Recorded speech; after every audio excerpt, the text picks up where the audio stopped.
Israel ও পশ্চিমাদের চোখে চোখ রেখে কথা বলার মতো সর্বশেষ মুসলিম দেশ ইরান। শত্রুদের ধারণা, ইরানকে শেষ করে দিতে পারলে পুরো বিশ্ব তাদের হাতে চলে যাবে। আয়াতুল্লাহ খামেনি জানেন যে কোনো সময় সেই আঘাত আসতে পারে। তাই পশ্চিমা নিষেধাজ্ঞা সত্ত্বেও সামরিক সক্ষমতায় ইরানকে গড়ে তুলেছেন তিলে তিলে। কোন সাপকে কোন বিষ দিয়ে মারতে হয় তা ভালো করেই জানেন খামেনি।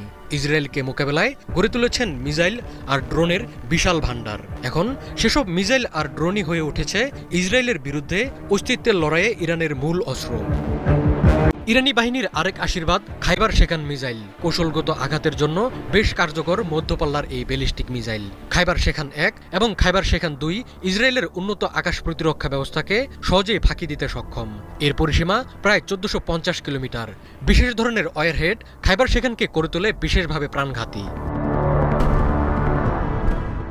ইরানের মিসাইল শক্তিমত্তা নিয়ে কোনো সন্দেহ নেই, কিন্তু কয়েকটি মুসলিম দেশের বিশ্বাসঘাতক কর্মকাণ্ডে অনেকটাই কার্যকারিতা হারাচ্ছে ইরানি মিসাইল। ইসরায়েলে আঘাত হানতে ইরাক, সিরিয়া বা জর্ডানের ওপর দিয়ে উড়ে যেতে হয় ইরানি মিসাইলকে।